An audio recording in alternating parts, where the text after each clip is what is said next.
If God is in control of every aspect of your world and His grace covers all your sin, why would you ever give way to fear?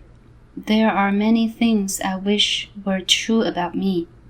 I wish I could say that I'm never afraid, but I can't. I wish I could say that worry never interrupts my sleep, but I can't. I wish I could say that I never wonder what God is doing, but I can't. I wish I could say that I never give way to envy, but I can't.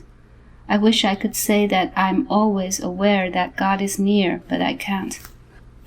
I wish I could say that I never wonder, if only, but I can't. I wish I could say that I never dread what's around the corner, but I can't. I wish I could say that I always have peace in my heart, but I can't. I wish I could say that all that I do is done out of faith and not fear, but I can't. You see, I have come to be very aware that although I know the Bible and its doctrine well, the battle between fear and faith still goes on in my heart. Here is what this means at street level. It is important to understand why fear still lives in the life of a believer in the hallways, kitchens, bedrooms, family rooms, workrooms, and vans of everyday life. You could argue that he or she has every reason to be free of fear. That fear should be an artifact of a former civilization. So why the continued struggle with fear? Fear lives and rules in the heart of a believer who has forgotten God's sovereignty and grace. If left to myself, I should be afraid.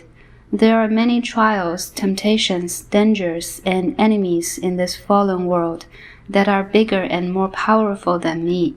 I have to deal with many things that are outside my control.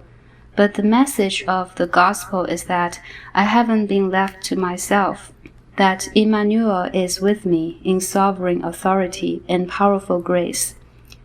He rules with perfect wisdom over all the circumstances and locations that would make me afraid. In grace, He blesses me with what I need to face what He has decided to put on my plate. I'm never in anything, anywhere, at any time, by myself. I never arrive unseen first. I never step into a situation that exists outside His control. I never move beyond the reach of His authority. He is never surprised by where I end up or by what I'm facing. He never leaves me to the limited resources of my own wisdom, strength, and righteousness. He never grows weary with protecting and providing for me. He will never abandon me out of frustration. I do not need to be afraid. When you forget God's sovereignty and His grace, you give room in your heart for fear to do its nasty, debilitating work. Pray right now for grace to remember. Your sovereign Savior loves to hear and answer.